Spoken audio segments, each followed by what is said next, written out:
But today, I got my Ferroist girl with me. I'm mashing the game. Hello, everybody. Hey, Kindred Spirit. Welcome to Talks with Tanja. We are so glad to have you join us on this evening. Facebook, I do not own the rights to this music. We're going to give our viewers a moment to get in. Tonight, we are talking, let's talk about dating. Woo! I don't know about you guys, but I'm ready for this. This should be a good one.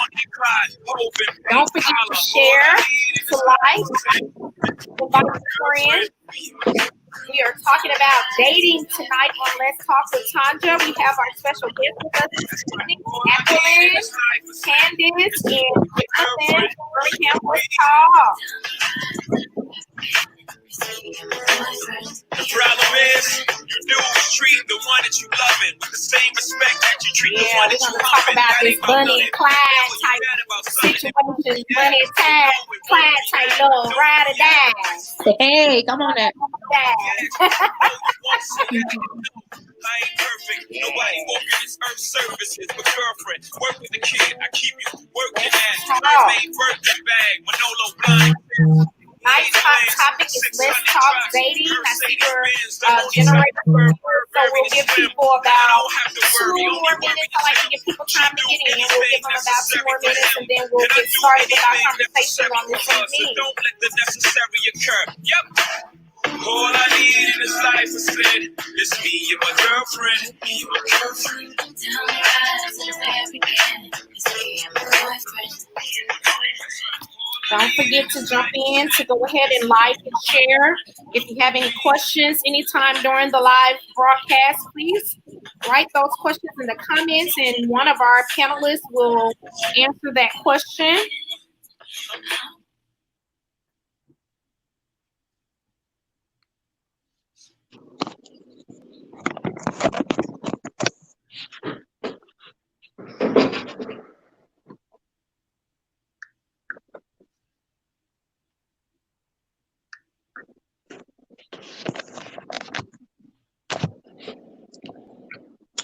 Hey, the volume went out. Can you guys hear me? Yeah. Yeah. Hear me now? Okay. All right. So we're going to go ahead and get started on this evening. Our topic for this evening is Let's Talk Dating. I don't know about you guys, so I'm single. I know that Jonathan and Candace are the married two on the panel, and Jacqueline and myself, we're single. So yeah, we want to talk about dating. We want to know what we're doing right, what we're doing wrong, perhaps, or what are some of the challenges and struggles. And I'll say this even to the married people. You still have to date when you're married. So let's just kind of dive in and talk about some of those conversations. So this is how this discussion got started. There was a post that I made in my group, and it says a lot of women don't get excited about only receiving messages and promises. They want men who make small calls and keeps his word. Sorry.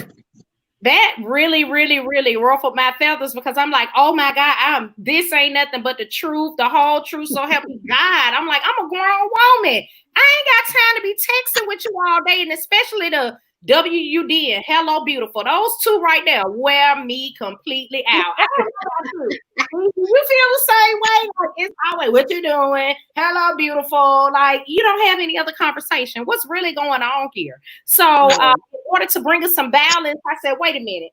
I got to bring my brother in with us, because he got to balance this thing out, because I don't want it to look like we are male bashing, because we're not male bashing. I want to talk about dating on all perspectives. I want to hear from my fellas. So fellas, if you're tuned in, ask some questions, get some advice, do whatever. But let's talk dating. What's the problem, people? Why is dating so hard? Candace, let's start with you. Because you were really excited about this topic. So let's just dive in and get going.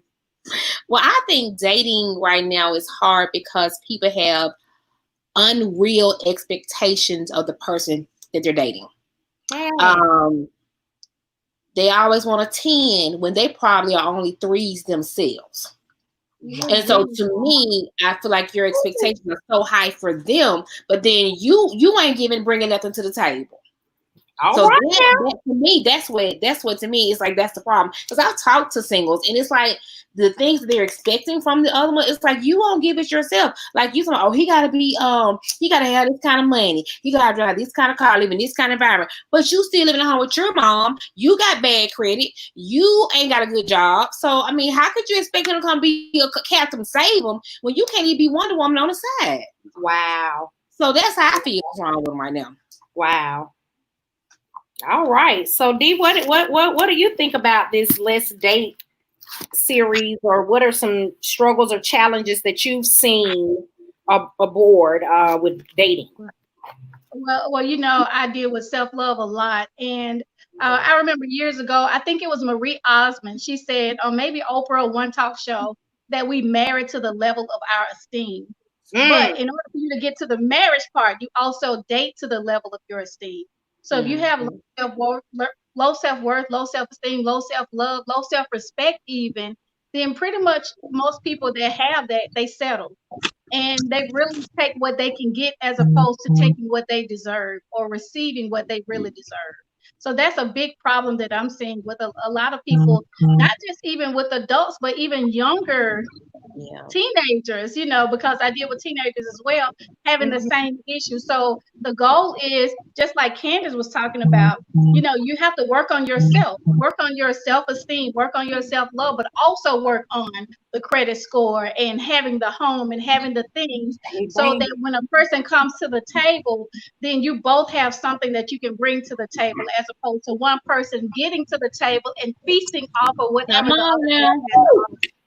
Okay, coming in with a table spread, but you ain't bringing nothing to the table. What's your fork? What's your fork? That's how you got your fork. Come on, What's your fork? What's your utensils? Come on.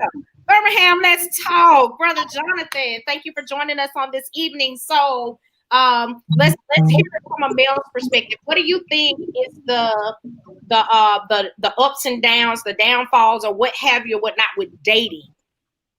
Well, first of all, it's basically a little bit blended of what the two young ladies have said tonight. Expectations. I think people have unrealistic expectations about dating, about marriage, about relationships in general. For men and women, the vast majority of men and women, understanding that for a male's perspective and for a female's perspective, there are differences. Women are different. Men are different. Men don't enter into a relationship with the same goals, aspirations as women. So a lot of times, from a male's point of view, we go into the relationship trying to see what's up. And I say that because there are a lot of women, you know, we have the titles and the labels. There are a lot of women who want someone to take care of them.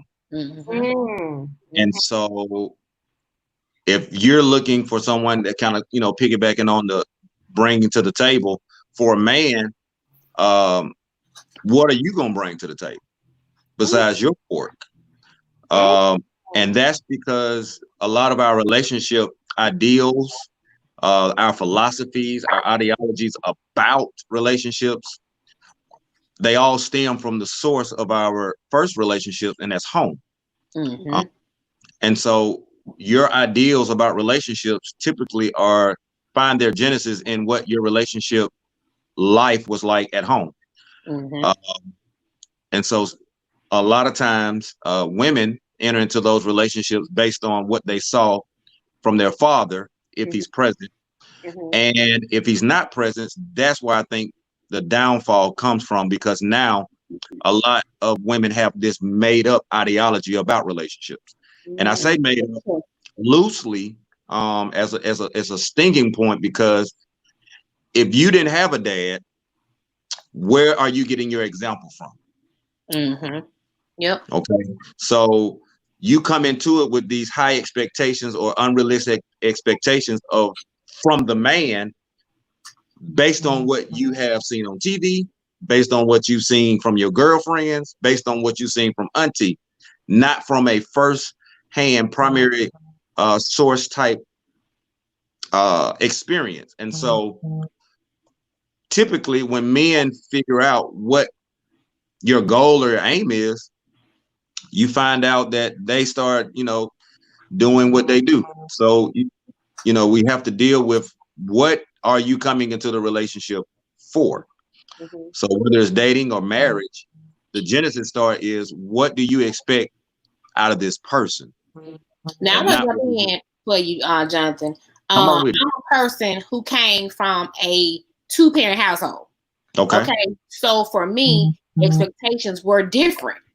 Because I thought I had the perfect daddy. So my daddy was the epitome of whatever man I got. They had to act like my daddy. And if you ain't like my daddy, I'm sorry, you kick rocks, because it ain't gonna happen. Because my dad did every single thing that I thought that a dad should do. Not knowing my parents, I never saw them fight.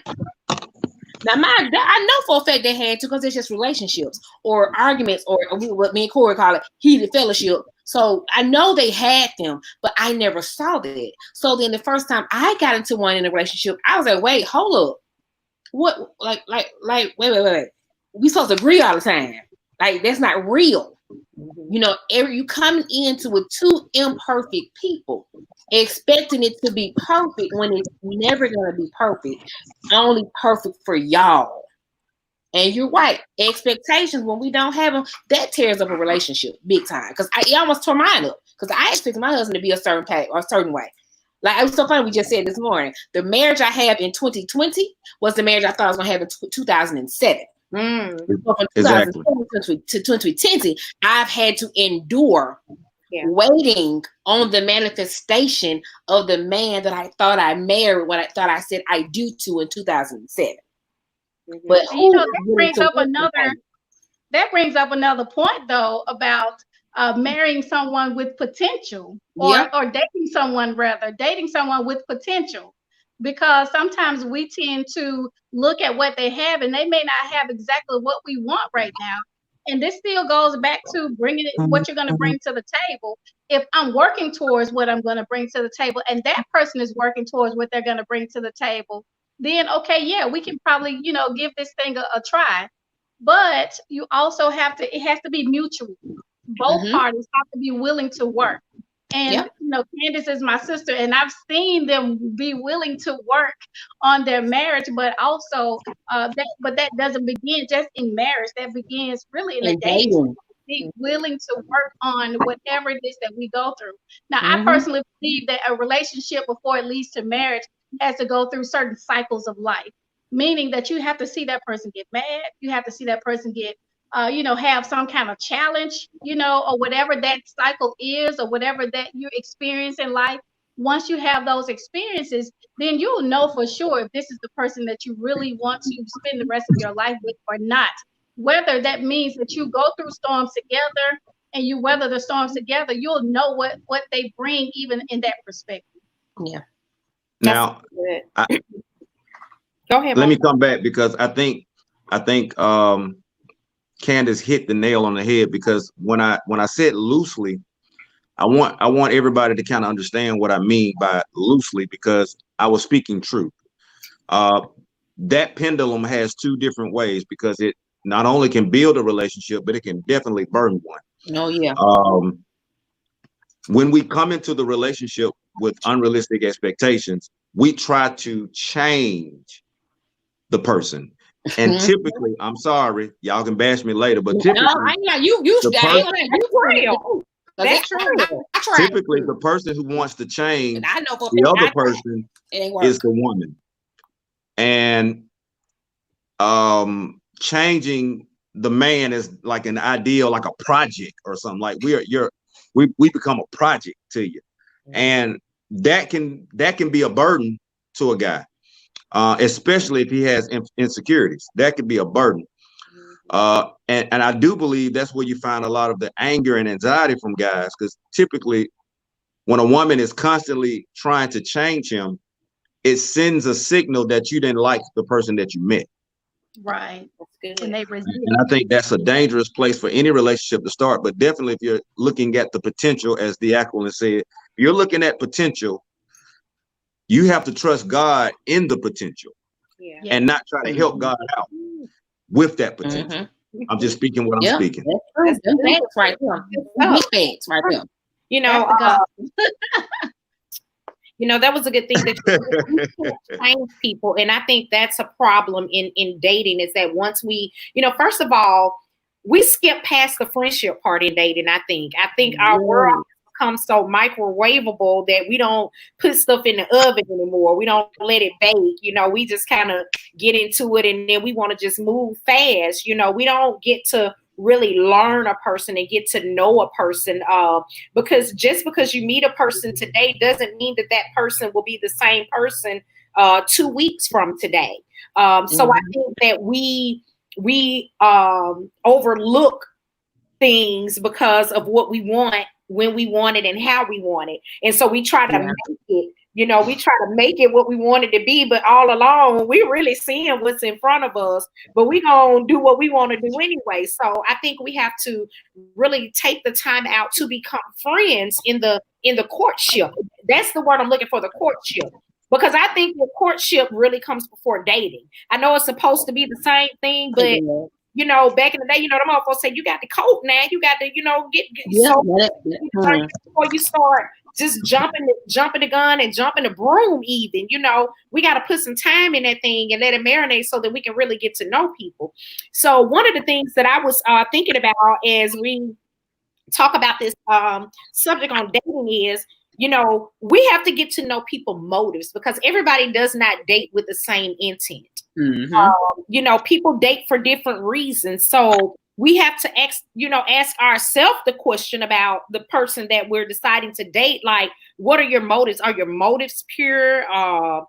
You know, how do you trust? You know, what kind of trust do you have? Trust issues and things of that nature. Because for me, I know that I dealt with trust issues. Because I've been hurt so much, you know, and it wasn't because, and it's not a bragging moment, but it wasn't because I was doing something wrong. But I'm like, you know, why is it that you can't trust people these days? You know, most recently I tried to do something, you know, outside the box and, you know, just chat a little bit, you know, get to know a person. And, you know, I'm like, I'm not feeling this because, you know, you just want to chat with me and text and do all this, but I need to see your face. You know, we in 2020, we got FaceTime, Messenger, WhatsApp, all this stuff, you know. And so I started to feel like I don't trust this, because what you hiding? Why can't we, you know, have a face-to-face? And the response was, can you not just trust me? And we'll talk after all I've been through. No, I can't. You know, I said trust has to be earned. It's not just something you get right off the bat. So let's talk about that. Let's talk about trust. Any one of you can jump in. Let's talk about trust in relationships and dating. Well, I jump on in. Go ahead. Oh, girl. Well, I was a single mom before I married my husband. So it was a lot of trust issues that I had to deal with. And I had built the wall up even dating Corey. It was like 3 months in, he said, when are you going to let me love you? Because you won't let your wall down. But I had to let him know that in that moment, I told him the truth and the why of everything I had been through. And he said, well, at some point, you're going to have to trust me. He said, because I ain't going nowhere. So then it was like, okay, I ain't gonna lie, I saw God for real. Because I was like, God, like, I done been through too much with my children daddy. Then I had a guy right before Corey who we're gonna talk about later ghosted me. And I was just left destitute. Like, what in the ham sandwich just happened? This, you know, the dude that ghosted me, he came in with he was perfect. I'm not gonna lie. Job, money, loved my kids, wanted more kids. I mean, everything. But all of a sudden, changed his number, moved, and everything else. So here comes Corey. I'm like, this ain't it. No, I ain't. First of all, he really want, you know, he's not what I call myself, what I wanted, because I was particular. But he turned out to be what I needed. So that was the difference, because he was patient with me. Number one, I got an attitude, I got a mouth, I had these kids, and I want to take no junk from him and nobody else. But for him to take the time to be patient with me, that's what built the trust. And you said the courtship, he courted me. Now that's hands down. He courted me. We went through a lot at the beginning. Down to death in the family, my family, his family. Found out about he was having a child while we were dating. So that's a lot to endure at the beginning. But it was something about him that was still made me trustworthy. He was still honest with me. He never hid it.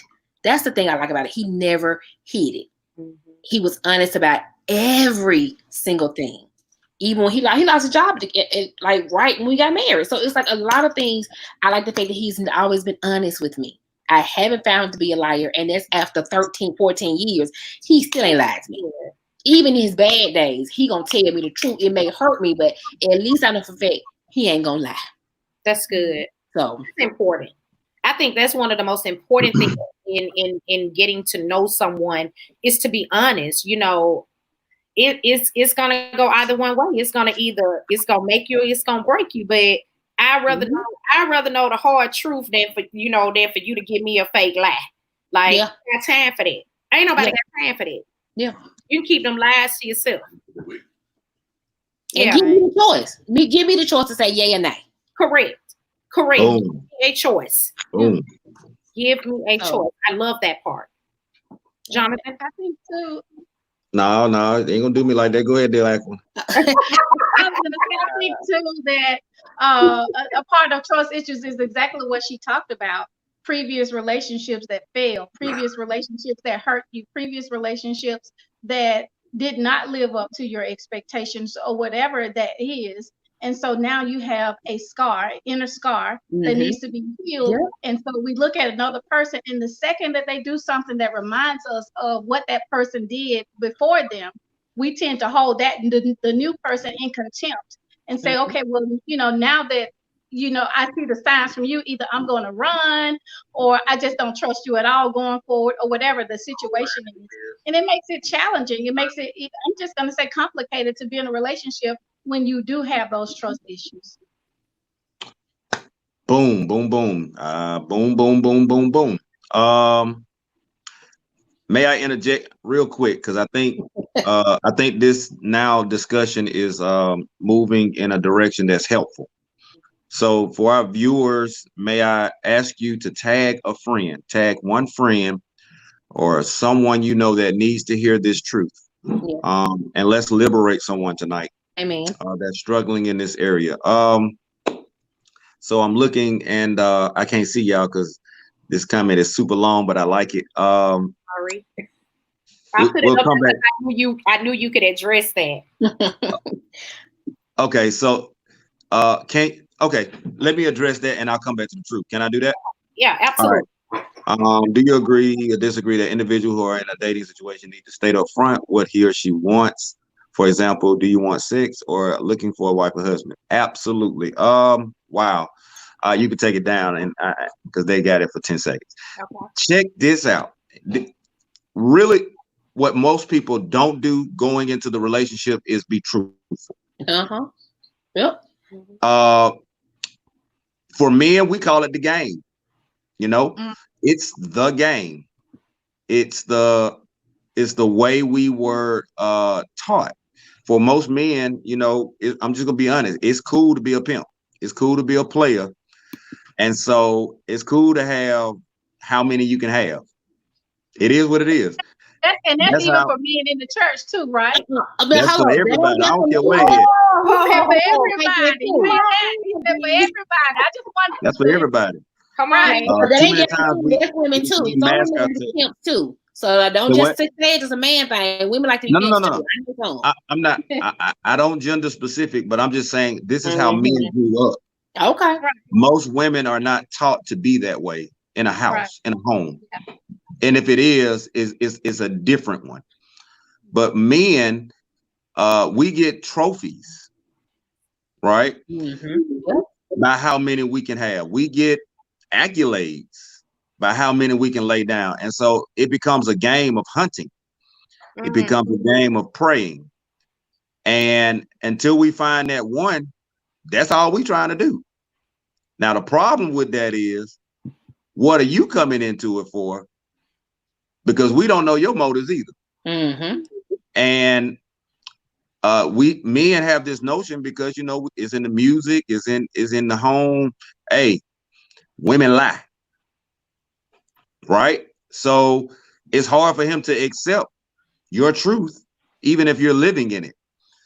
That's the part that makes it where I'm about to go. So if I'm going to go in a relationship, hindsight being 2020, and the most helpful way to do it is to say what it is you mean and mean what you say. If I'm going to be in a relationship, I'm going to define the type of relationship. Many times the drama happens when the relationship is not defined, right? We go in, we kicking it. We use loose paintbrush stroke terms. We kicking it, or we just chilling, or we getting to know each other. But what women want is I need to know what kind of identifiable label this is. Once I get that piece, then I know how to move and navigate. Well, for guys, we're not really quick to give that. And so what happens is, if you are in the touching part before you're in the talking part, I saw a comment earlier, I'm gonna use it, Mario Brown. If you're in the touching part before the talking part, you have now jumped 4 stages in the relationship. So now, you know, you can't say to him in the act, do you love me? Or you can't say to him after the fact, hey, what we doing? We in a relationship, right? No, you should have said that up front. It is what it is. Yeah. That's on you. Lead off with that. Yeah, lead off with that. Hey, you took the bait, right? But I believe, and this is the way I navigated through my 20s, I believe that, hey, if I say it up front, hey, I'm not looking for a woman. I'm not looking for, I just need a companionship. I have found, even when it comes to, are you with someone, right? I have found on my end, not saying that it's for everybody, that being honest did not deter many of them away.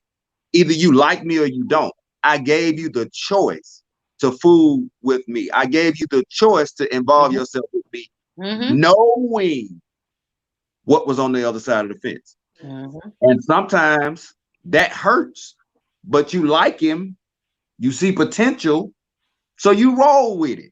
And then you try to change the relationship as you go, when you knew what it was up front. You knew what the deal was when we started going to Outback.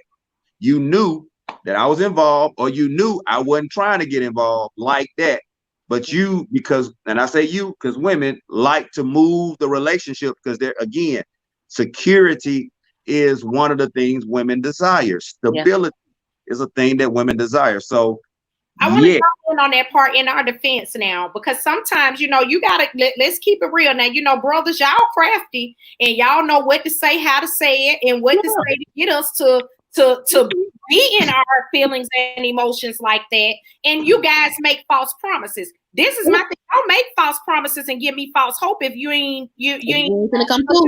Have good intentions. You know, keep it real with me. Because see, here's the thing, fellas. Y'all don't think sometimes women just want to smash, but sometimes that's all women want too. They just want to smash. Y'all ain't the only ones that want to smash. Now we'll smash too. But y'all will go to the end of it. Y'all will go to the end of it. Listen, y'all know my I'm gonna keep it real right. God love the truth, and I'm gonna give you what God loves. So you know, here's the thing, you know. Y'all gotta, you know, men play on manipulation. They play on women's emotions, and that's I think what becomes the frustration in the dating. Because and especially if I'm asking you, like, look, tell me the truth. Do you really want to go further, or I mean, why you gotta keep asking me that? You don't believe me? If I gave you my word, you know, y'all come with all that game and stuff right there. Keep it 100. I said it.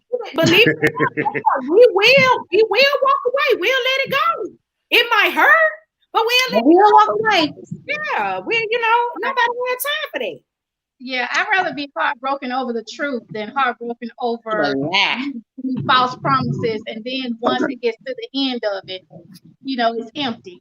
Which is why I mentioned in the group chat that we had that hindsight is really not 20/20. We Right. choose to just ignore the signs. Mhm. And then when it's over, we look back, we see all the signs have always been there, Mhm. but we ignored them because we wanted that relationship. Yep. That was good. And let me apologize, people, because I'm trying something different tonight. I came in on my personal page tonight because there were some viewers that actually wanted to be in on the conversations. But however, I'm not seeing your comments on the software that I'm using right now. So that's why I'm not posting your comments or questions. So please don't think I'm ignoring them. I'm watching them from my phone. So we'll kind of just address that from looking at those comments that you're making. Welcome to the game. Now let's talk about that smash and pass part. Let's talk I about ain't gonna let you skip over that. What about it? What about it? it. Man, listen here. You know that there is a little bit on the line for y'all. Come on, man. Smash and pass for women. Yeah, Really? some women that's Okay, all. now let's talk for real. Now let's do the real. Most women ain't trying to smash and pass because there's a veil of security. There's a veil of womanness, and we got to tie that into it, because for guys, we don't have that emotional piece at first. It don't hurt I'm us. listening. We listening. But if your mind is not made up, and if you're trying to get involved in a dating situation, you're not trying to give it up to too many. And Okay, so but you said the smash and pass. So that's why I'm I'm gonna not go. dating you. So my thing is, no, Oh. I'm gonna call you at that particular time, that late night time. You know exactly what I want. I'm The not trying to maintenance take you man. to Taco Bell. I'm not The trying to maintenance take you man, nowhere. I'm simply trying to get you over to this house at this time to do what you need to do and go on about your business. Because I got you. I used to be like that. When I didn't want no man for real, and I just needed that. Come on now, in my dang face, baby. Hey, what you doing? But here's the thing: see, men can't handle being in that position. That's it. They You can't think so? handle being in that position. Man, please. Come on, man. So your young Okay. you can handle that. Hold on. Let me ask you this. Okay. Real talk, Candace. Okay. I'm talking about before you got to know that person to be the maintenance man. See, so I'm talking about you ain't just meet. You ain't gonna just meet the guy at Green Let me Acres and say, hey. Let me tell you something. I'm talking about before you got to the call you at 11 part. Okay. I'm talking about that part. Okay, when I saw you walk by, I said, I want to hit that. like, let's not play games. Let me see. Okay. So yes, I women have that. Like, no, come on now. I roll with it. You're the only ones. No. I roll with that because I believe that that's one of the mysteries that guys don't really understand. A lot of guys, anyway. Y'all know from spot on if you're gonna give them the cookies. Yeah, instantly. And my part is we don't know. We just trying to get the cookies. So in that conversational piece, if I'm not trying to get in a relationship and I'm trying to get the cookies, I might not just say that because I'm trying to see what else in the jar. But we are more direct in some areas than you guys. I hear that. That's why she was talking about the game. Some of us don't need a game. We know exactly what we want. Ain't no time for me to say nothing else but, hey, you know what I need. You know, hey, it is. And no time for me to all that sugar cold. I don't need that. You don't need that. Hey, I'm a clap to that one. You hit it 100. I can't bat no better. Well, it is what it is. Y'all with it tonight. Man, So, Candace and Roll, we're gonna have to have another conversation. Marriage. Hey, I want to see how raw that conversation. Come on now. He right there. Oh, bro. He's right there, baby. Let's get to Mr. Lavert Andrews comment in here. He says that men produce millions of sperm a month. A woman only produces one. We are different. Very much. I said that at the beginning. You can elaborate on what he's saying. Help us with that. Help me, because I'm like, okay, we are different. The comment was, men produce millions of sperm a month. A woman only produces one. we are different. I mean, I said that from the get-go. I mean, everything about men and women are different. Psychologically, genetically, biologically, scientific. I mean, whatever area you want to go with a LLY on it, we're different. And so, again, before Candace got to the past the, let me buy because the dude like, hey, what's your name, right? Before we got to that point where you can trust the fact that he ain't got nothing and all that part, there was some kind of connection. And they're building off that premise. I think what Andrews is trying to point at is that men can lay a little bit more and not have to have that on the backdrop where you only get one, and that's in the ovulation period, right? So, boom. Just different. We're different, and relationships to us is not the same. That's true. We like trophies. I might just want to take you out just because you look good. Let's stop right there, because guess what? We like trophies too. So that's what the part that I don't like come in, because y'all want us to accept y'all and all y'all baggage, but y'all want us to be pure, holy, angelic. And half of the time, when y'all get that pure, holy, and angelic person, y'all ain't satisfied with them, and then y'all go step out and do other things. So why not just choose what you like, be good with what you get, and let's talk about it. Well, okay, trophies. I've seen, in my experience, women will lower their standards of a trophy piece for other intangibles. Some guys ain't thinking about none of that other stuff yet. You look good. You got the Coke bottle shape, and I'm rolling with it. And we'll put the blinders on to all the other foolishness for that label, like, man, she fine. But in reality, what look good ain't good sometimes. Whereas if you're looking for a trophy piece, you're still going to have measurables. I think women are still going to have measurables or things that I would allow this guy to go meet mommy and daddy. I'm just speaking. You're not trying to take everybody and show a nigga off that ain't really about nothing just because he look good. No. Well, let me say, let me come on back. That thing go, Candace. Come on, Candace. Woo! Sometimes it was. I ain't gonna lie. In my young days, it was about how you look. I ain't gonna even lie. Okay. I'm gonna tell you something. I always said, if I messed around, I ain't want an ugly children. So I said, if anything happened, at least my children will be nice. I think that's what how it was, but it's just, some women still have that same attitude too. I mean, who want an ugly man? Period. I ain't gonna lie. I'm jealous. I ain't gonna lie. I'm that one to, hey, don't look at my man. But at the same time, I'm like, yeah, you looked at him. I know you did get that. Yeah, he mine, but don't touch him now. But he mine. But don't. I'm saying we like trophy too. I do like eye candy. I like eye candy. I sure do. I agree with that right there. I got eye candy. So my thing is, hey, it ain't just about It is about what he brings, but it's also about the outside too. You gotta think about when you get old and gray. I ain't trying to be funny. You don't want nobody you're not gonna be able to look at 20 years down the line. This stuff, Candace, yeah.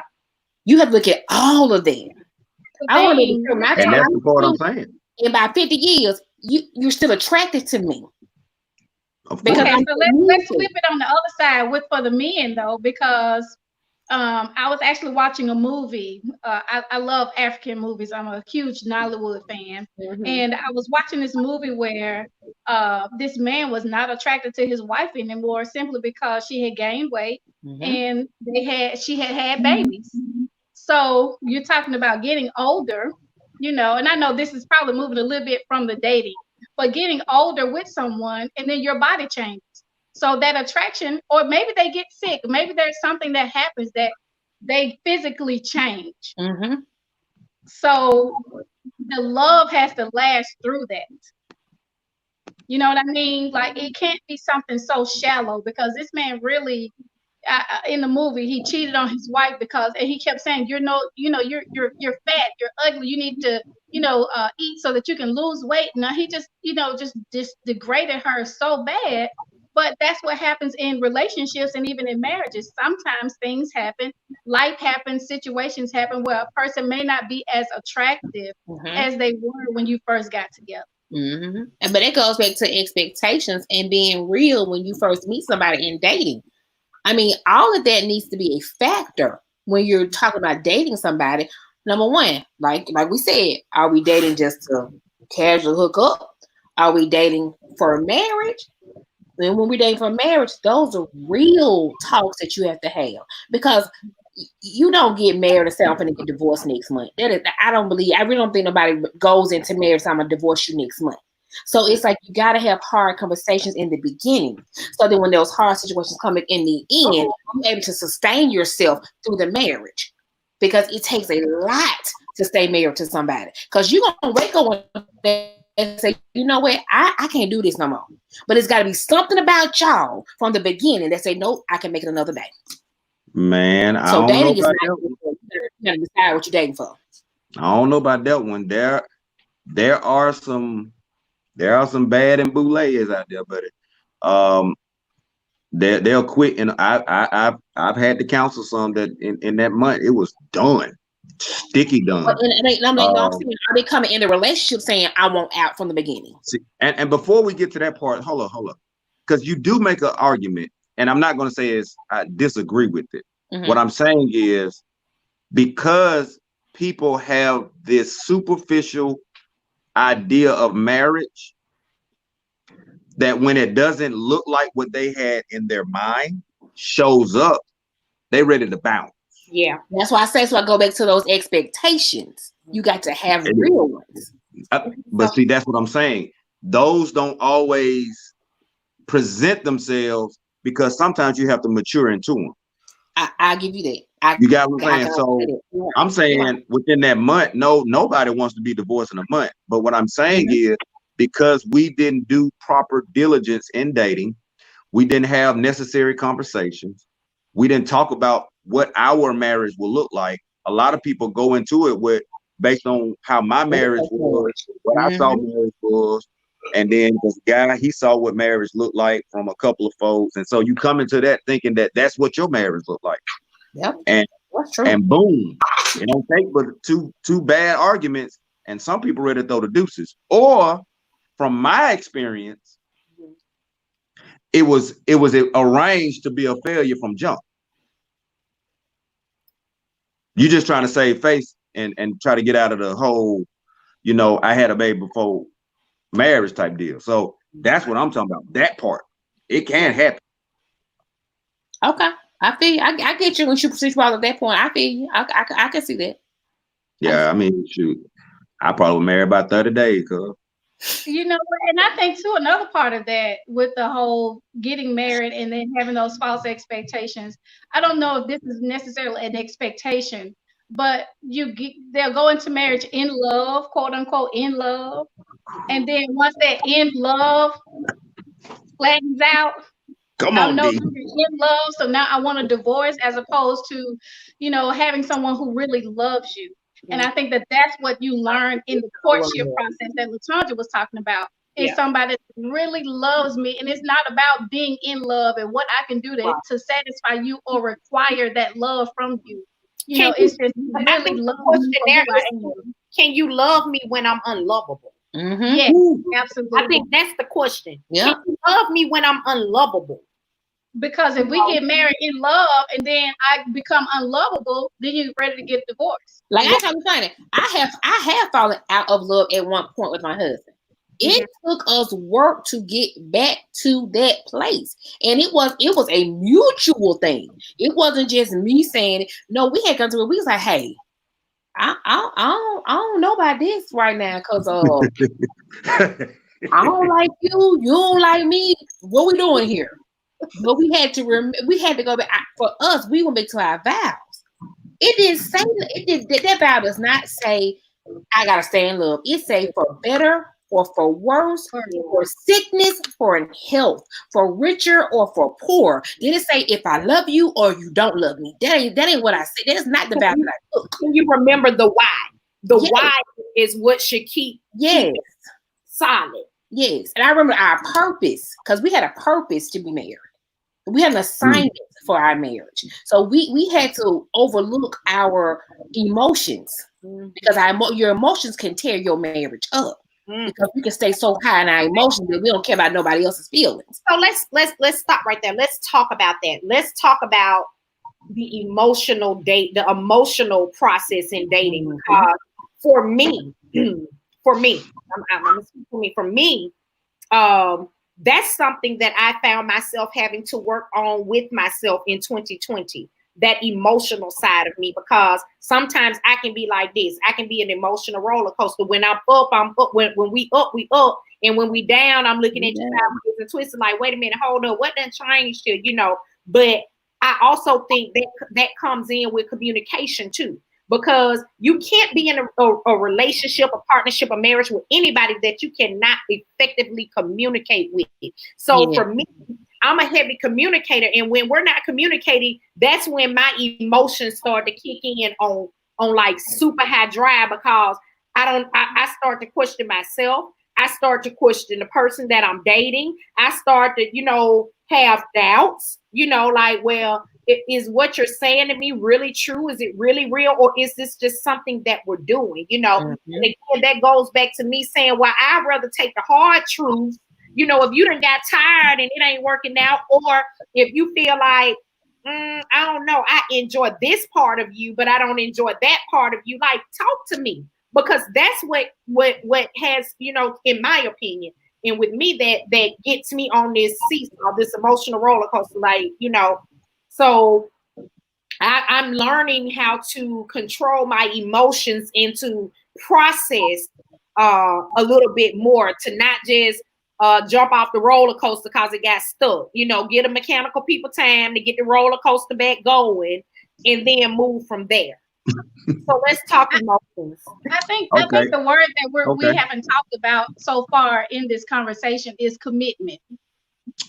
And that really begins early on when you're really learning someone. You decide in the dating and even in courtship whether you're going to be committed to that person, and then that carries on in marriage. So that means that even if your emotions are all over the place, even if situations and things are not what they should be, or maybe like I just talked about, your body changes for whatever reason, sickness and in health, rich or poor and all of that, am I really truly committed to being with you? And that's what that love is all about. Love is about being committed. That in love does not have commitments attached to it. So when you do have those emotional roller coasters, it's the person that's going to be, if both of you are committed to the relationship and the purpose that Candace just talked about, the purpose of the relationship, then you'll get through those roller coasters. You'll do whatever it takes. If that means go to counseling, if that means you go in your corner, I go in my corner until we can agree to disagree, or whatever that is, it has to be that commitment component. I want to chime in. I want to chime in because you both touched on the in love piece. I tell couples during my premarital that in love does not exist. In love does not exist, and I borrowed that from Dr. Gary Chapman's book, The 5 Love Languages. Whatever you want to call that phase, it's usually a really a secret but public get to know you. You're getting the representative, you're getting the mask, you're getting what I want to reveal to you. And so it's a superficial stage that's hidden in reality, because we actually live that 18 months, that 24-month period where we are doing all the things that it takes necessary to get to the next level, right? So after you look past the original, as Candace was talking, from jump whether you are attracted to the person, for jump. So in that attraction, that also spills over into the imperfections. How do I tie that in? Because when I'm attracted to you, there has to be something outside of your shell. There has to be something on the inside of you that attracts me, because I know in reality that we're both gonna get gray, we both gonna gain weight, we both gonna make mistakes. And so I live in the moment of knowing that we're both imperfect. And as a matter of fact, I call it perfected imperfections. When the fact is, maturity is the first part of perfected. Maturity to know that my wife, my eyes might go bad. I might not can hear no more. Can I be real? I might lose a few teeth. Do you still love me with a missing tooth? Do you still love me with braces? And I'm saying, because a lot of times we look at the change as, and I look at change as in alterations. And a lot of times those alterations, you're really just making fixture changes to the pans. You're just trying to get a hem a little, because you didn't got a little short because you're bending over, or you got to expand the waist a little bit. That's alterations, right? Real change starts inside out. So if I don't love you enough up front, notice I said love. If I don't love you enough in front to where I fall deeper for your imperfections, because really once you get to the next level, it's about what you're not going to accept more than what you will accept. Right. So that phase is where everything goes wrong when you get to the next level of marriage. But in dating, it's fun. You're in the fast lane. You're driving NASCAR. You are Bubba Wallace. And it's so fun getting to know somebody, the learning piece, the finding out what they like, and because it's a curiosity, and it's all that's wrapped into this entanglement. Come on, Jada. And that's fun. But we got to know that after fun comes facts. The fact is, can I wake up to you if your breath stinks? Okay. Can I wake up to you without your makeup on? Spit. Well, and can I wake up to you when you snoring all night, then kept me up? That's me. Can I wake up to you looking at you don't know how to wipe your nose? I got one for you now, because I do this. Can I wake up next to you with a wet pillow? Okay. All of that stuff is in the immaturity stage, because you don't think that none of that will happen. Nope. But it's gonna happen. Nope. There's some parts of me gonna get gray. And so that piece right there leads into conversation. And I make my couples, and I gonna say make, but I facilitate a real healthy discussion of, will you love me when I gain 20 pounds? That turn to 30 pounds after the children. Because y'all know that marriage life put that weight on you, cuz. Yeah, absolutely. And so that piece right there, I also tell them, and I'm gonna shut up for a little while. 3 C's to a relationship: Christ, communication, and commitment. Yes. And behind those are the next 3, which is chemistry, connection, and communication. And I have those 3 behind there. That's good. Because communication has to be in both, right? I have to communicate to you, because we need to have a talk about Christ. If I'm a believer and you're an unbeliever, absolutely, we need to have a talk about what life will look like for us if we're going to move past dating. But while we're dating, this is me, I don't believe a lot of that has to come up in dating, because in dating it should be open, because we're not committed that way. We try to make a dating relationship a marriage life. I think that's where we go wrong. I want to add another piece. That goes back to what LaTondra says about courtship.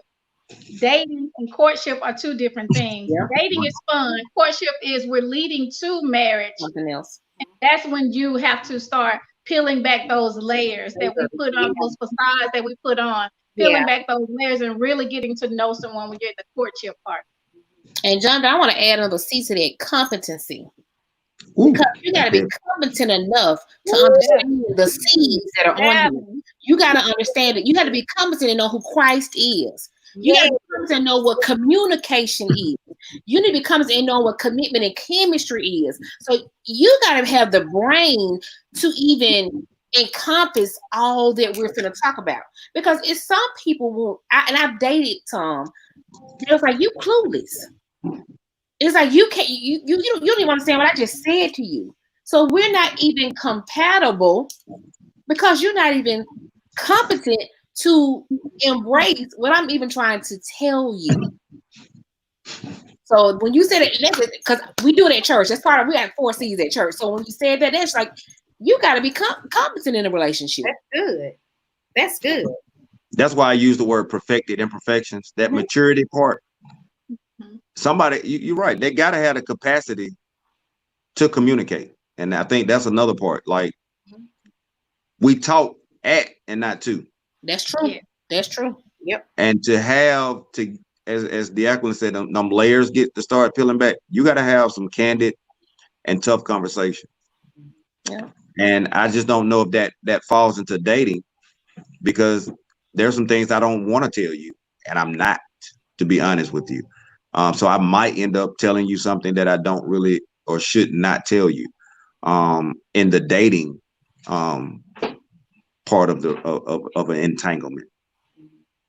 So another one of the things that I wanted to kind of dive into is the dating pool.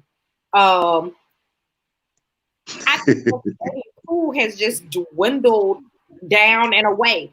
Now, I'm not saying that there aren't dateable people out there or in the world, but a sister don't have very many choices these days. Like I'm trying to figure out like what's going on here, because here's where I found myself in the dating process. And let me first say this: I'm not dating at the moment. I'm not dating, not looking to date right now, because I need some me time. But I find myself in either one or two places. I find myself either overly involved in trying to get the relationship to move to the next level and giving so much of myself and putting it into the because like I'm not dating to have fun. If I date anybody, I'm dating for purpose. Mm-hmm. I've had fun. I'm not looking for fun anymore. So if I'm dating for a purpose.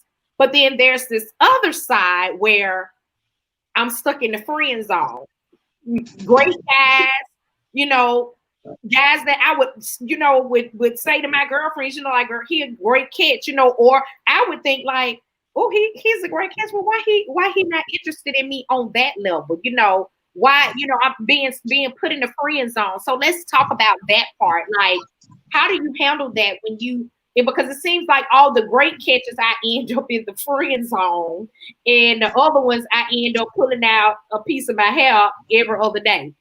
So, and I'm sure that there are other people that are, that have that experience. I know a great person, but I'm in the friend zone with them. They haven't approached, because 9 times out of 10, I ain't gonna say 9 times out of 10, I say 7 times out of 10, a woman not really just gonna necessarily dive all the way in and say, hey, let's date or whatever. We're waiting on the men to approach us, to date us, to say something to us. And that could be a problem, ladies. Don't be afraid to do something different.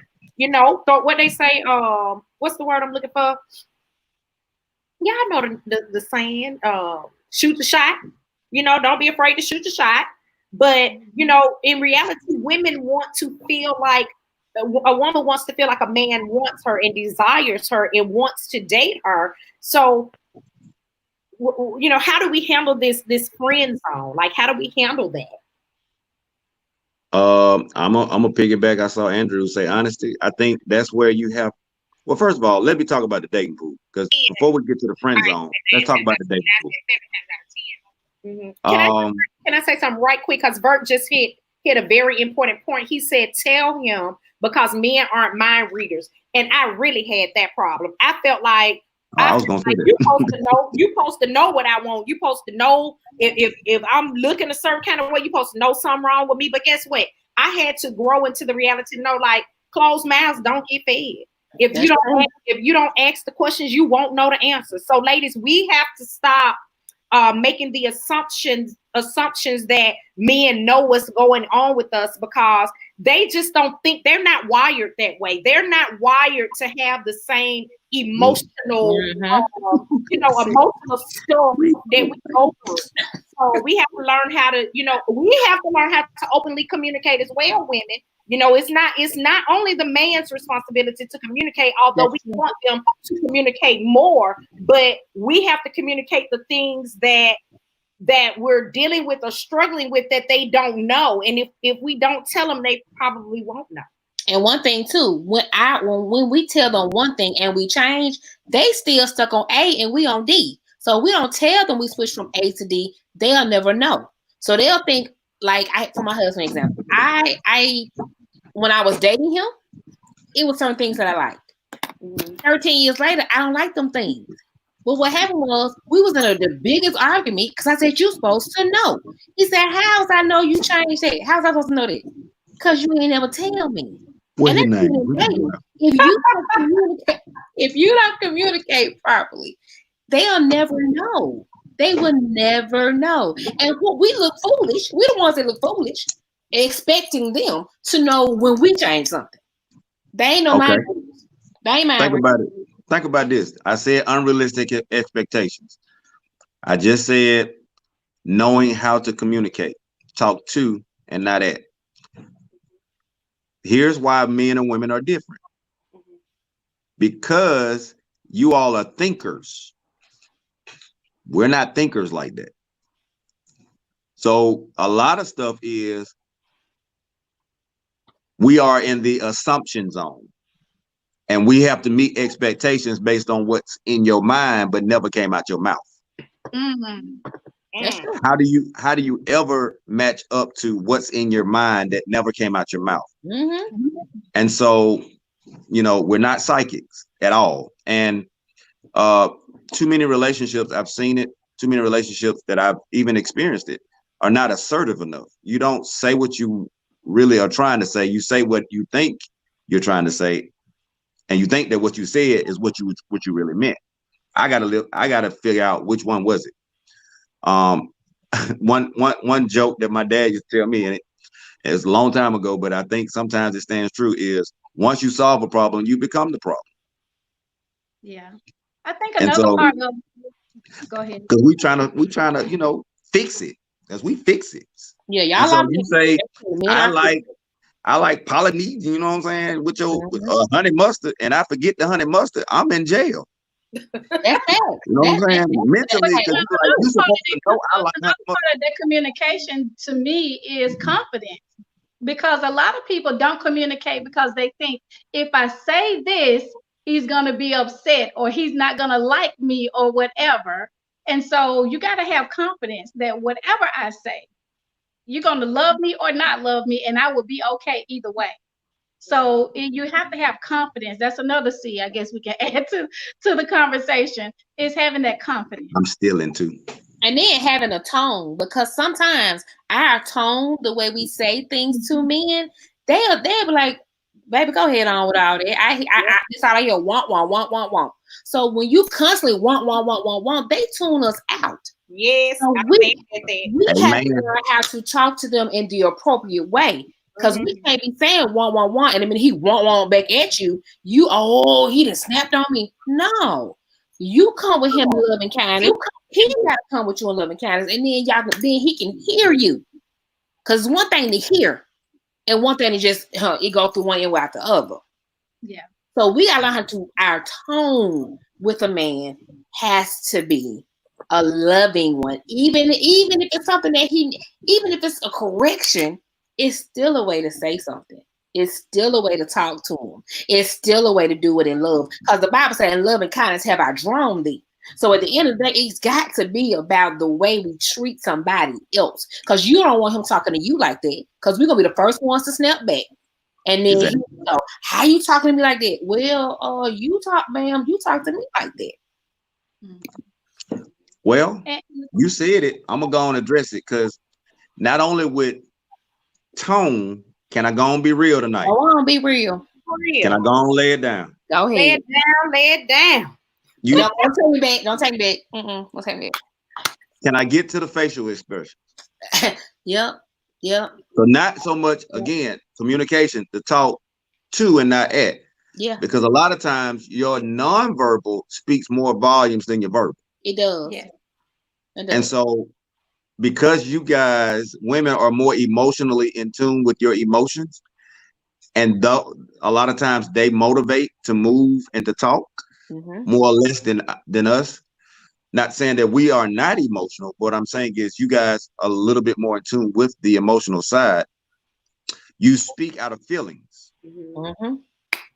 And when you speak out feelings, sometimes the message that you're trying to communicate is not received because you're barking or you're nagging.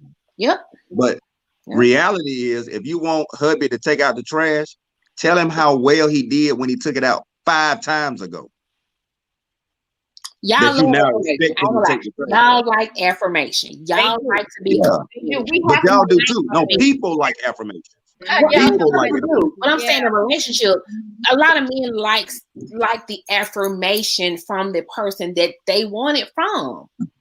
See, well, I mean, we're not gonna go into the entanglement part, but sometimes when you barking and she sweet as pie, come on now. I don't need no woman. Men don't really bark like for nothing. I'm gonna take care of mine, and I'm gonna do the best job I can with him. So we have to watch all of that. But can I say this, John? I think you touched on something. You said that it's, and I guess it appears that we're barking, and sometimes we're not. I get this all the time, and not necessarily just from someone that I've dated. I get this even in communicating with other people.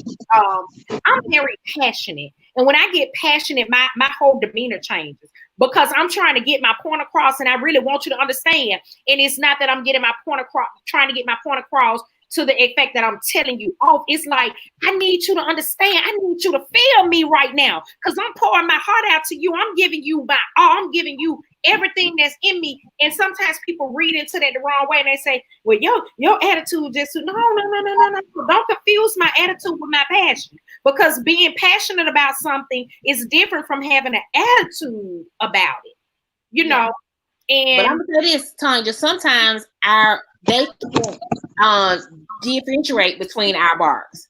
Sometimes it all sounds the same. And I had to learn that my passion, my excitement or passion about something sounds the same tone as my bark. So I had when he broke that down to me, my husband did, I had to realize, okay, I'm gonna have to change my tone. Because one thing about dating too, sometimes we have to change ourselves. Not saying you got to change for a man or change for a woman, but there are certain things that we have to kill in ourselves that is destroying the relationship or the dating phase that is not healthy to the dating phase. And Candace, I think you were able to watch the panel that I sit amongst tonight. I had a very impromptu panel that I was on tonight, and coincidentally, it was talking about dating in so many ways, and I said that was one of the things that I most recently had to learn about myself. Outside of the emotional roller coaster, was Jonathan, are we getting you on another stream here? Okay. Lord Hammer. Let me close out. Yeah, obviously this other one got jammed. I closed it Be out. right back.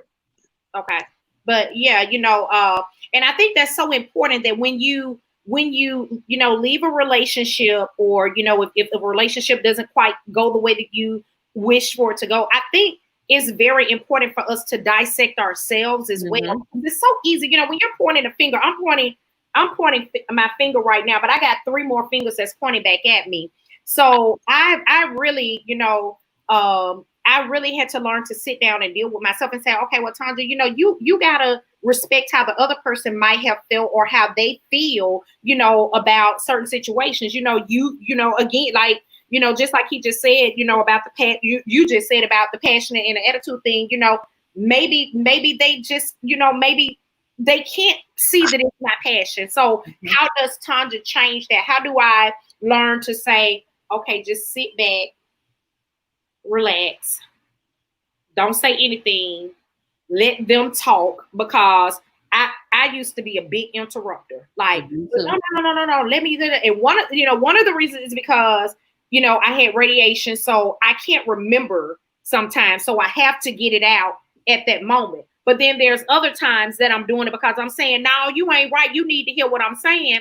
And that's the part I had to work on, because I'm not always right. I don't always get it right. But at the same token, I want you to be able to respect that too. Because a lot of times it can cause, division, and it'll go left real quick. It'll go wrong real fast. Yeah. So, I'm sorry. I think Jonathan's trying to get back in. I can't tell his thing is. So, like for me, like you said, talking, by me having children before I married Corey, I had to realize I'm not talking to a child. I'm talking to a man. Yeah. So realizing, changing who I'm used to talking to on a daily basis, then to talk to a man, you have to. For me, like you said, I sat back and said, would I want him to talk to me like that? Would I want him barking or passionate with me like that? Would I want him to do it the same way? And I said, no, I don't. I had to really look at myself one day when I was talking to him. And it was like, hey, one of the hardest realities for me in dating is that I had to realize how selfish I was. Yep. That's true. It's because I wanted it to be all about me. I wanted it to be all about what I want right now, what I desire, or if you're not giving me what I think you should be giving me, then you need to find a way to give it to me so that we can, make this thing work. And oh my God, that was the best lesson that I learned. Because here's the thing, when you love somebody, when you truly love somebody, you'll do whatever it takes on your end as well. You won't just dump all the expectations on them and whatever. So yeah, but I want to jump to this right quick because I know we have gone way overboard, but it seems like the people are still chiming in, so we must be having some interesting dialogue here. Let's talk about ghosting. We're in 2020. Yeah, we're in 2020, and so there's this thing called ghosting. Candace, I'm gonna let you have at it with this one because I think this is one you wanted to dive into. Let's talk about that. So I got ghosted. Okay, so as right before I dated Corey, and again, the guy was perfect, absolutely perfect, to the point he was talking about marriage, every single thing. He had not got to the point where he met my folks yet, but my friends did. So it was like, hey, this girl, it's about to go down, and he was cute. It was like, oh, it's going down. On a Friday night, we were supposed to go out. I dialed the number. It was disconnected. Wow. I drove by the house. It said for rent. Oh my God. I called the job. He no longer works here. Haven't seen him since. Talking about ghosting, and you talking about how you deal with hurt from that. That's real hurt. Wow. Because the relationship had went on for about 7.5 months. He had just met the kids maybe 2 weeks before that. So you just completely up and I still know he is. I pretty got to lie and nothing happened to him. But that can tear you up. Yeah. Cause you like, I started to myself like, what in the ham sandwich was wrong with me? Yeah. What because it makes you ask questions about yourself that drove that person to reject you, because that's the ultimate form of rejection, is somebody just absolutely leave your life without any communication. None. And it's so funny because I counseled a girl on the phone. That was this week, and she was saying the guy was all that, and they had rekindled, and it was everything was lovely. Then 4th of July was his birthday, and she bought him exactly what he wanted. Then all of a sudden, he texted her, "I got a girlfriend. We can't talk no more." So it's like, what? Mm-hmm. Like, how did it even happen? Like, what? Yes. Yeah. Yes. Yeah. So. What would you say, Evelyn? I was ghosted even before I knew. Girl, She said I was gonna eat before I knew what it was. But yeah, it wasn't called ghosting in 2007, in 2006. I don't know what it was. It was just like he just vanished. So that was my ghosting experience. You ever had a D or done one y'all had ghosting experiences? Because I had one. Ghosting, I think that's a part of all of them, right? I think men and women both ghost when they, and I guess it depends on what stage in the relationship. Do you owe someone that? You know, that's a question I've always struggled with. If I'm dating you, do I owe you an explanation? I really don't. I don't think so. Mm-mm. Right. And so now we move to the friend zone, and I think friend zone has 3 different levels. Mm-hmm. Courtship being the first, well, actually the second. I think in the friend zone, we've moved past the dating. You know, we've done the dating for a minute or two, however, 90 days, whatever you want to put on it. And now we're in another zone where we're having conversations that move us. And if a person finds something that they don't like, or that, and I'll say this, I think red flags is one of the things that make people just ghost. Signs of an abusive guy, signs of a controlling woman. I think people just dip and don't give 2 thoughts about it. And I think a lot of times when you have sex, before you get to those moments, we blind ourselves to those red flags. But I think red flags is one of the reasons that people just dip, like ultimately dip, or ghost on someone. That's just my take. I'm a little different and odd, so well, but yeah, it has happened to us all. I'll say this. Well, when you go back to your phases, now in the phase that we were in, I do feel like he owed me an explanation. Now, if we were in that very beginning stages, like we may be talking a couple of days, couple of weeks, and you goes, then okay, that's fine. But in where I was with him, you doggone right, he owed me an explanation. Number one, you met my kids, and I don't about my children. Like I fight tooth and nail about them. So my thing is, at that stage, yes, you got my emotions up in a uproar. You talking about marriage? Come on now, you owe me that. I'm sorry, you owe me an explanation in that phase of the dating part. You do. Yeah, I guess I didn't catch your spiel. You know, again, just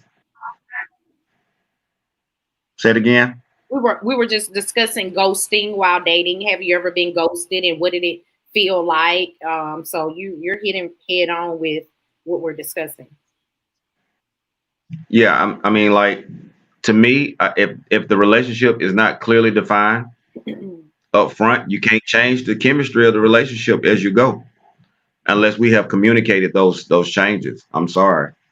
And a lot of times, sadly, but women have changes once the body is involved. So you and to a guy, it ain't that deep. Y'all don't get changes after you guys get involved. Y'all don't have feelings. Are you saying that? No. I'm not saying that. I am saying I'm okay with smashing and chilling. For a long time, you're not going to be okay with that. That's the part I'm talking about. And so, and you absolutely right about that. Depending on the situation and circumstances. Because if you smashing and you in an entanglement, because let's keep it real, everybody ain't doing the right thing, you know. That you in an entanglement, you know, for whatever reason you in an entanglement, whether it was because you had some hope down somewhere, or that's just what you do. You know, at some point, you know, eventually you're gonna be like, okay, hold up now, what we going with this?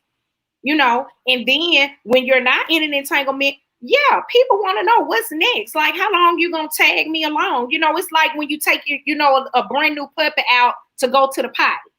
They don't really like being on a leash. So what they do, they get stubborn, and you trying to drag them and pull them, and they holding on for dear life because they don't want to move. You know, that's not fair to a person. Okay, let's put the onus back to where it belongs. I'm not gonna let the women just come at me tonight. Now I'm just playing. Because I saw two. No. I'm kidding. I'm kidding on that part. But I saw two comments that I want to point out. First, this one, and she made another comment. Sister Lewis made another comment about men lie, basically. Yeah, there it is. Okay. People lie. All right. Men play games, and I'm gonna use the analogy that Tanja just used with the dog and the puppy. The puppy will do what you let him. Whoever has the leash has the control. That's good. It's time out for women putting what hurt them onto the men when you could have stopped it from the beginning. So time to start taking some accountability again for the body piece, because usually it's because you gave up the body. Mm-hmm. And for a guy, once you do that, that's what I'm saying. Once you do that, a lot of times women like to change the relationship because the body has been given up. Where a guy is not that deep to me. I don't have to change tomorrow. But then you have some guys that when they get it, they like to own it. You don't own it in a dating relationship. I'm sorry, bro. It's just as much the next man's if she finds something that's better, just like it's just as much as the next woman if he finds something different. So in the dating piece, this is why I say this, because I see it so much. We got to stop putting other ships in the dating piece because you convolute the process. Now we're going to talk about dating. Let's talk about dating. We're going to move to friendships, entanglements, and all that other stuff. Those have other elements. I mean, those have other pieces that changes the commitment level. I don't owe you an explanation because we've had sex. I just don't. That's not how this works. So you should have thought about that before you lay down. So what about what Evelyn says? To leave because I wouldn't have sex. So I want to date you. I want to get to know you, but I'm celibate or I'm abstaining from sex. God just helped you out. Yes. Because if that relationship has purpose and potential, he'll wait. Great. Yes, he'll respect that. Absolutely. And that's what I'm saying. Don't lower your standards. Absolutely. Right. Trying to rush the relationship because he's got all the other intangibles. That's what I was talking about. Now, it's I've seen that on the flip side too, you know. Yeah, and it's, you know, ladies, whoever, it's perfectly okay to change your mind about something. You know, if you feel like, you know, it's something that you can't handle or you're going against your better judgment, it's okay to say no and to release the relationship because you got to do what's healthy for you. Yeah. You have to do, you know, because don't feel like you're stuck because you did, you know, compromise in some areas or whatever. Don't feel like you're stuck there because you compromise, because you do have the authority and the right to change your mind. You know, and that's perfectly okay. I'm gonna hit your mind goes for any stage of the process apart from marriage. You know, leading up to marriage. You can change your mind walking down the altar, you know, down the aisle. If you feel in your heart that something is not right, change your mind. That's right. You know, like Brother Haddon said, the entanglement or the you know, courtship or whatever the thing is, engagement, whatever, you have a right to say, you know what, this is not it for me. I changed my mind and I need to do something different. And that could be why he left me, because we did not have sex. We did. He did. God did you a favor. And I like he did. And now I look what I got now. Like, I'm not trying to be funny. I got what I needed now. Because the next relation of that was my husband. Yeah. Right. So we have to learn to thank God for the block. Oh yeah. We have to learn to thank God for those moments, because, you know, sometimes we're not even thinking clearly when we get involved in certain relationships or when we're dating certain people. So the time is, you know, if it wasn't for God removing them from our lives, we wouldn't even say no or change or leave the relationship. We can still be in a relationship that has no purpose. I mean, like, has anybody ever been in a situation where, you know, after you let go of of the relationship, the love, whatever you thought you had, after you let go of it, did your life get better? Did things? I went through a divorce and my life got better, and I didn't think it would. Right. I thought that was the end of me, but you know, led me to learn something from every relationship that we encounter. Even in the dating process, because you can learn how not to do this again, how to do things differently, or how what not to do. So don't look at it as a bad experience, because I don't think it's a bad experience. I think it's a lesson learned. Yeah. And it's up to you to learn from whatever it is that you've gone through. Yeah.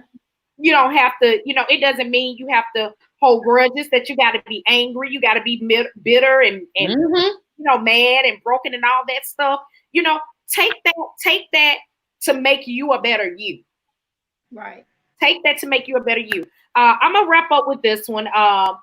So I want to encourage singles, people that's dating, that's looking today. I want to encourage you to do things differently. Do something that you've never done before.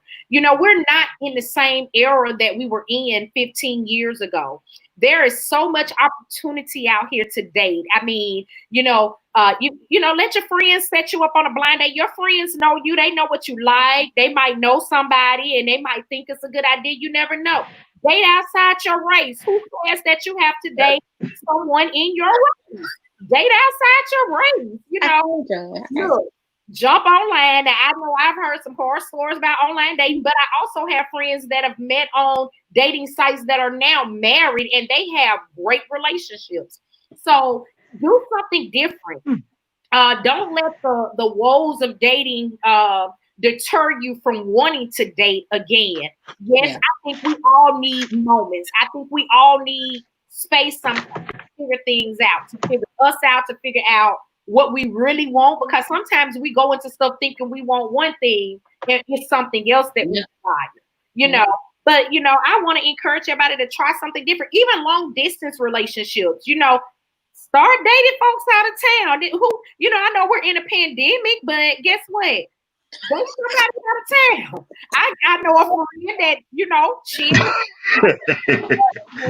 she and her husband, they lived in different states, but they made it work. They visited each, and I think that take out some of the intimacy and stuff too, the sex and all that stuff. Because if I ain't close to you all the time, I can't get to you all the time. So you're getting to know me better. You there, I'm here. We're getting to learn more about each other. I think we need to take our time in the dating pool.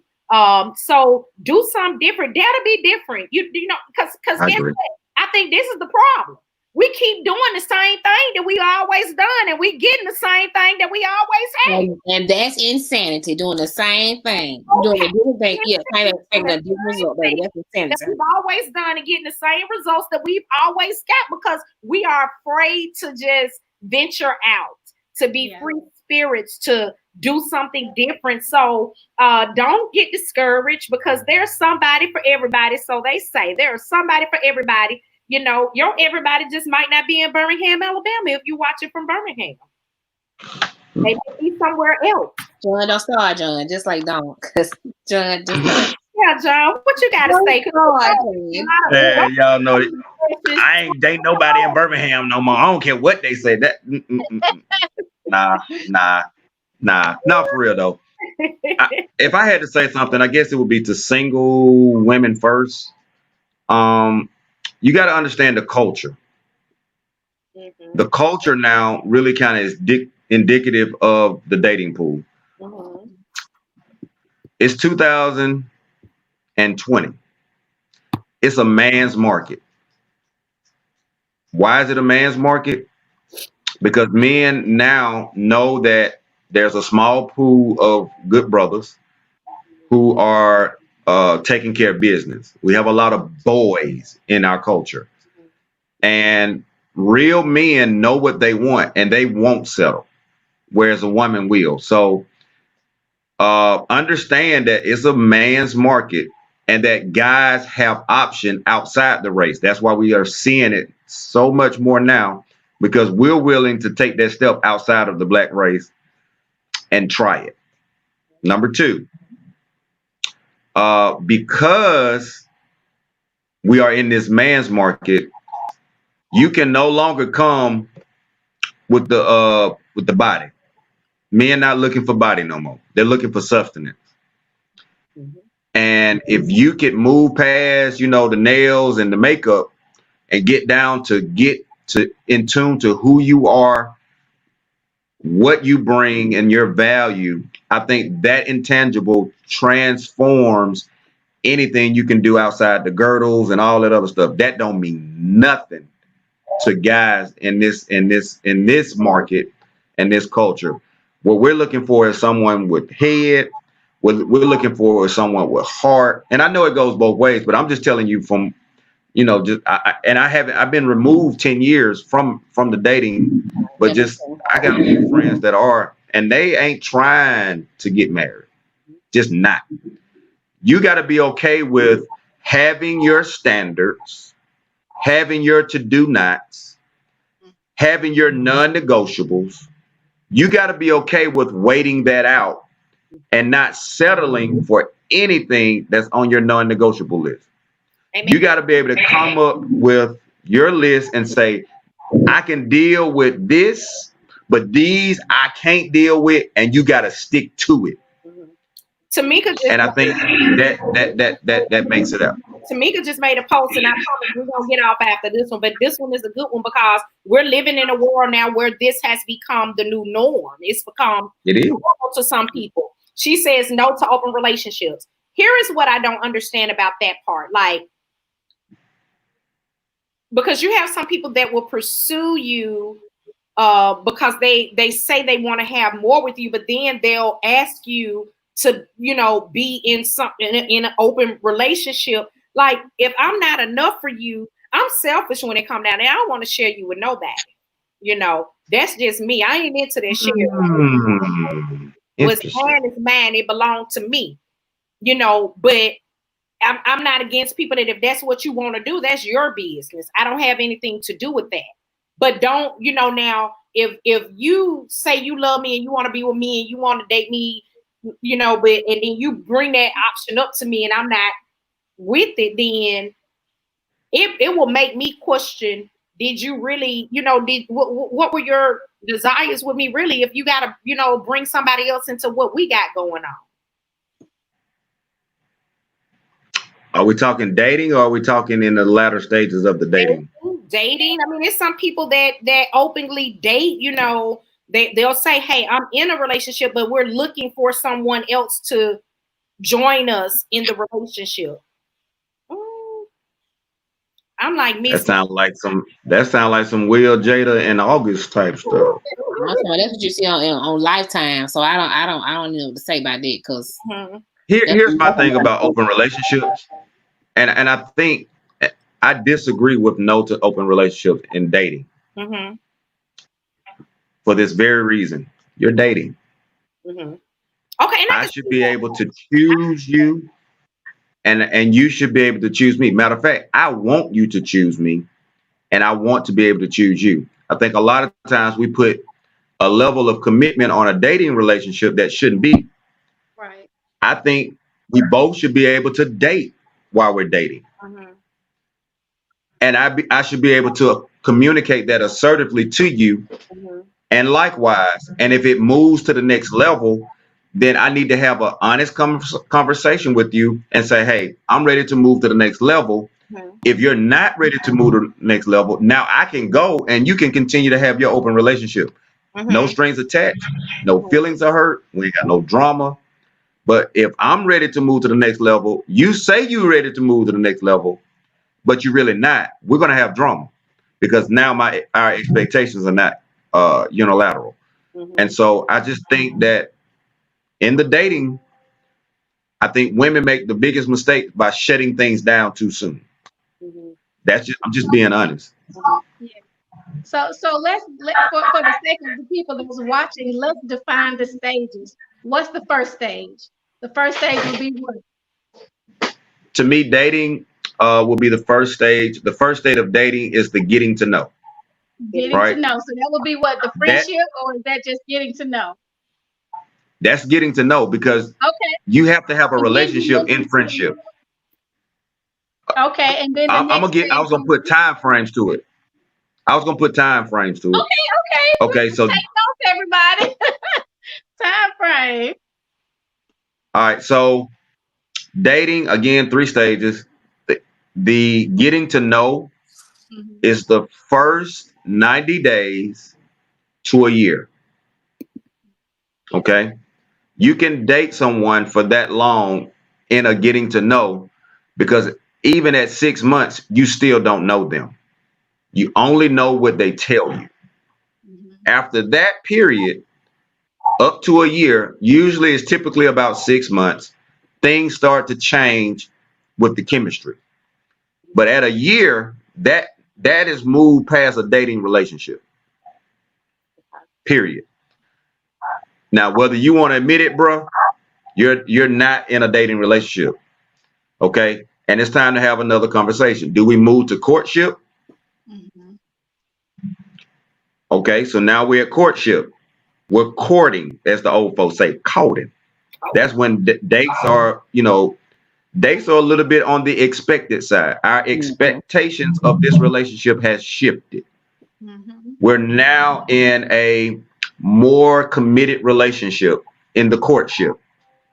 Okay. That period is a year to 18 months. Now I know some people are like, well, we got married in a year. Okay, those are outliers to me. Okay, Typically, we're gonna go back to that. We're gonna go back to that because I got married in a year. So we want to go back to that because yeah, I got no, married no, in a no. year. I'm not saying it doesn't. I'm not saying, but the vast majority of relationships don't happen in a year of marriages. We're talking about at least 3 years, right? But most guys, we're looking at like 3 to 5 most of the times. Most 3 to 5 years is that last level where we're ready to go and build. A lot of times what happens is we start building in courtship. And then, I mean, in the friendship zone or in the getting to know, you start, you're shacking and all of that kind of messes up the relationship. We start buying houses together, getting cars together, and you ain't got no commitment. No, that's true. Get clear commitment. Get clear, concise commitment in your stages. So once 3 years is in, you know whether or not you want to waste any more time. Because that's something that neither one of us is going to get back, is our time. Don't waste my time, and I'm not going to waste your time. That's If it. 3 years, babe boy ain't said nothing to the out of we are going to another level, and you do, you are free to throw the deuces. Awesome. Stop waiting on these boys to make a decision. Look, it didn't take Jesus that long to get to know the disciples. Okay, we got to stop fooling around and playing with folks' emotion. Yeah. If it is, say it. If it's not gonna be, let her move on so that she can get what she needs from someone else and invest that time to someone else who's gonna put back in that time mutually. Right. And that's just my markers. They might be a little off. They're not pinpoint exact, but I've seen most marriages take place 3 to 5 years. And I've seen great marriages happen in 6 months. They knew each other. They knew what they wanted. They talked about it, and it's all based on, because every marriage is not It's all are the same. But if you, matter of fact, the last wedding I did, and this one is gonna shake me. I told them, man, why y'all came to me? Let's go and get this over with, because it ain't no front. When you've had those conversations and you've gotten to know someone by having those conversations, you both are on the same page. It ain't too much you got to do. That makeup gonna come off. We can get all past that. Let's get to the meat and the bones. Where you're going? Do you have goals? What's your credit score? Those conversations, they don't usually happen in 6 months. I'm trying to figure out why you asking that question.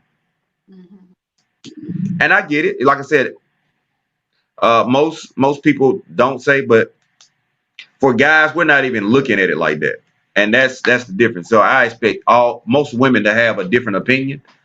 But typically guys start getting in that mode about 2 years to 3 years. They're ready to, they're starting to have them conversations with their boys. So what I want to If he a address boy, this one lady says she don't have 3 years. What about women that's getting older and don't really have, or I'm just gonna say don't really have the time to date 3 to 5 years? And you know you really want to settle down. I think that when you're young, because when you talking about the dating pool, I think the dating pool you had more choices when you were younger because people were single. Yeah. When you get older, people are married or they're in a committed relationship. But when you get older, also a person should know within a certain amount of time that they really want to be with you. So when she said, "I don't have 3 years to decide," she said, "I say 6 months. We should know if we want to continue." I totally agree with that. But I guess my question is, what about those situations and circumstances when you get older, your expectations are different. So you don't have right. that 3 to 5 years. I agree. That's why I said 2 to 3 years in that next level. Second stage. If you get married in 6 months, yeah, I'm saying from a guy's perspective, we're not thinking 6 months, I want to be married. Typically, even when we get older, because I've lived like this for so long, either divorced or single. Yeah. It's not on my mind like that.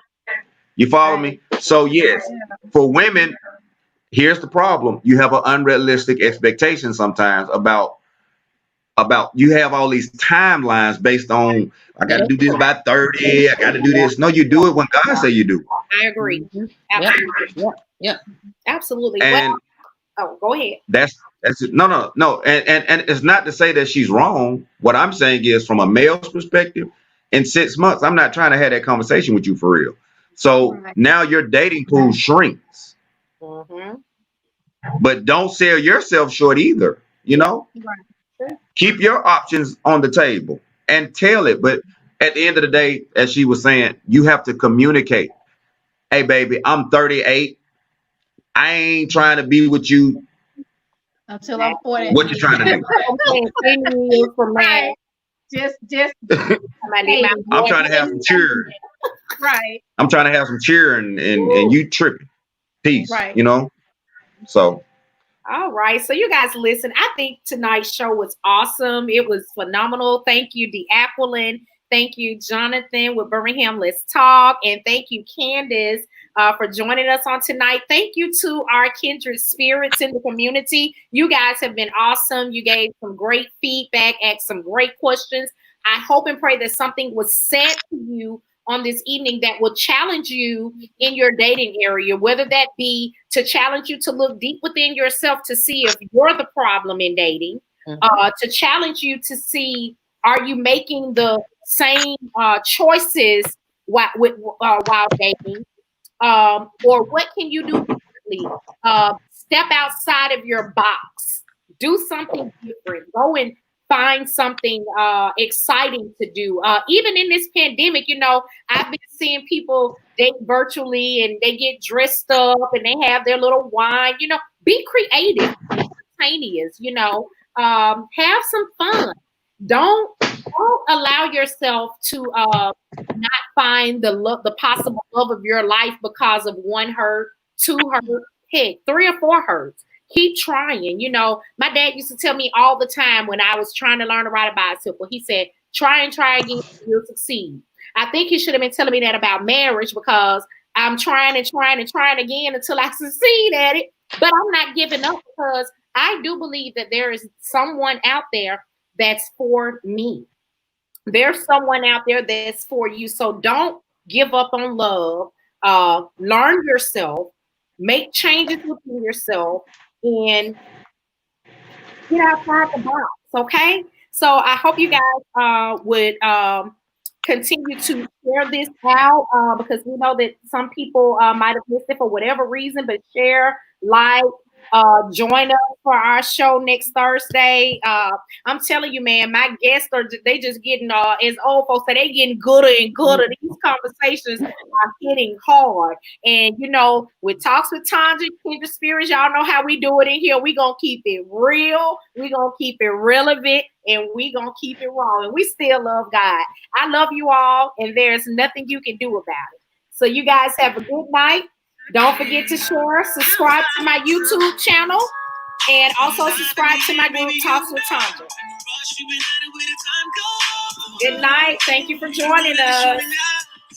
Usher said, please don't waste my time.